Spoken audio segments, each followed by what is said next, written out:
The Dynasty Podcast is a free-flowing conversation that occasionally touches on mature subjects. You were warned. The Dynasty Podcast is brought to you by Jumbo Donuts. Get a delicious blueberry muffin, bacon and cheese sandwich, or the Jumbo Donuts world-famous chocolate-covered donut. Don't be a fool. Start the day off right at your local Jumbo Donuts.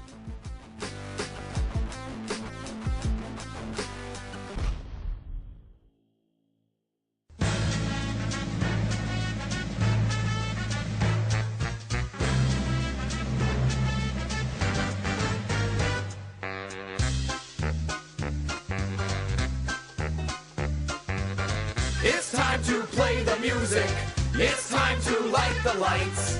It's time to meet the assholes on the Dynasty tonight. That's right. It's time to put on makeup. It's time to dress up right. It's time to raise the curtain on the Dynasty tonight. Why do we always come here? I guess we'll never know. It's like some kind of torture to have to watch the show.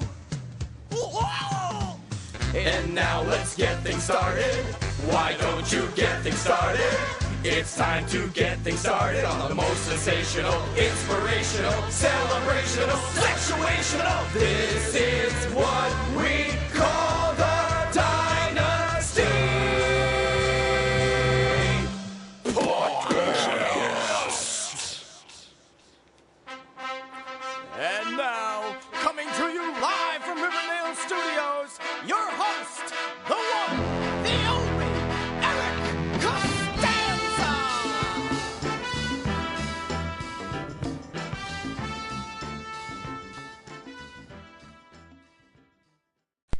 Greetings and salutations. This is host and Commissioner Eric Costanza, and welcome to episode number 8 of the Jumbo Donuts Dynasty Podcast. As always, I'm coming to you live, coming to you hardcore here, straight from Riverdale Studios. I just returned from Pittsburgh, and even though the Pats lost, we had a fucking incredible time as usual. We had so many great moments. A few that stand out was meeting Jonathan Kraft, meeting Brian Hoyer's family for a second year in a row. We also met Stephen Ridley's aunt and uncle, who were very nice people. And then there was Club Erotica. But on to some Dynasty notes here. This Sunday is the Jumbo Donuts Dynasty 8 mid-season hangout. In the ever-growing attempt to try to nail a perfect commissioner ranking, I've been able to hook up and book us for the VIP section, again for us there in the back of the building.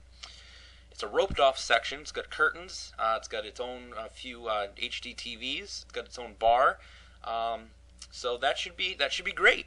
I haven't heard back from everyone yet, but this is where we stand so far. Myself, Johnny C, Jay Young, Brandon, Maddie Whiffen, and Phil will all definitely be there. Glenn and Will are hopeful and will let me know soon if they'll be able to attend with us. Brian and Bubba are likely out. Brian because he's busy, and Bub because his brother's wedding is the day before, so he'll likely be severely hungover. And Zach is definitely out because he's getting married. Who does that? Unacceptable, but he won't be there. And then there's the guards. Haven't heard from either one of them. Big surprise. So I have no idea, but I'm going to attempt to give them a call soon, and I'll find out what the hell they're doing. Anyway, I'm really looking forward to it. I hope everybody else is as well. We should have a fun time, and who knows, maybe we'll see another trade go down like we did last year. And then lastly, as we've turned the calendar over to November, I just want to remind everyone that the trade deadline is looming. It's about 3 weeks away. The deadline is at the stroke of midnight on November 24th, the morning of November 25th. It's a little bit earlier, just a few days earlier than it normally is. The reason for that is because that's the first week of the Thursday night games, and we wanted to change the deadline so that it is occurring before that actual week begins. So just keep that in mind. Now let's take a look into last week's results. Who kicked some ass? Who sucked? Oh, God. Oh, my God.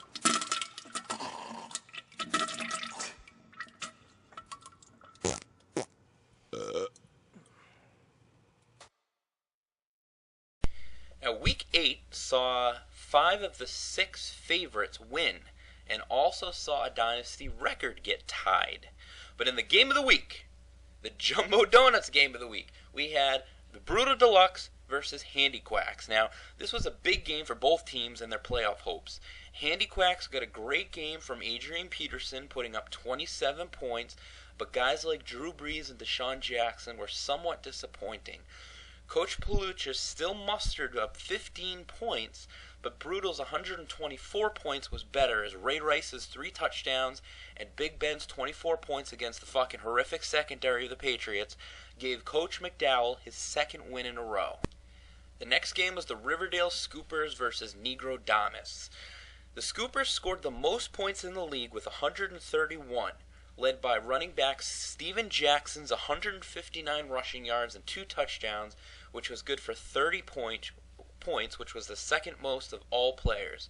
Michael Vick also went off for 28 points, and Coach Eric won his 6th game in a row, while Negroes was only able to put together 69 points and now finds himself at 3-5.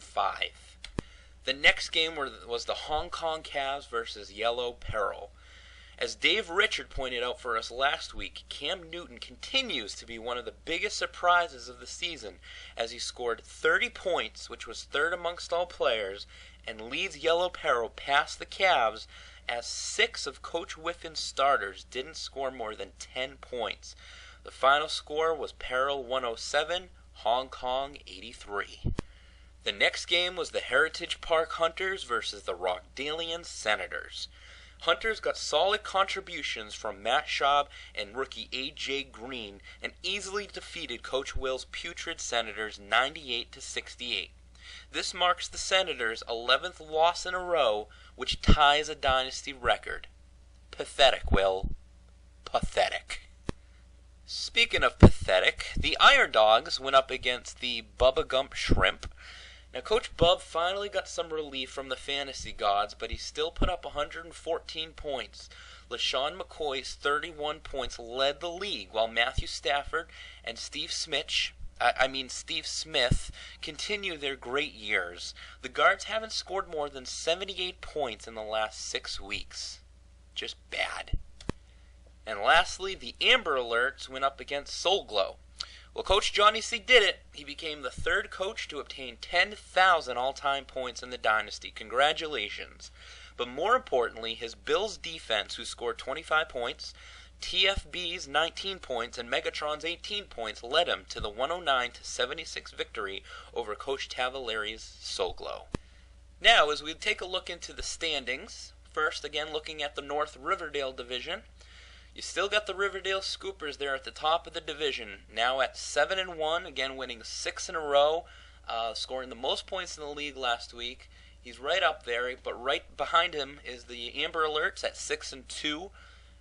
They have a lot more, about 120 or 110 more points than the Scoopers. Heritage Park Hunters is at 5-3, and Yellow Peril is now also at 5-3.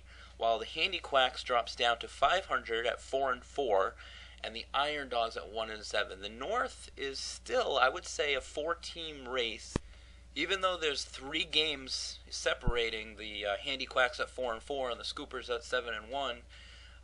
Due to the point differential, I think any one of those teams really could go on a run and go for it. So, still pretty close there. Going down into the South Riverdale Division, I still got Bubba Gump there at the top. Bubba Gump Shrimp at 5-3, although tied for first with Brutal Deluxe, who is now at 5-3. Bubba does lead the league in points, so he does have that. Right behind them is Hong Kong, dropping down to 500 and 4-4, but still only 1 game out of the division. And behind him is Negroes and Soul Glow at 3-5. And at the bottom, way at the bottom, the still winless Rockdalian Senators at 0-8.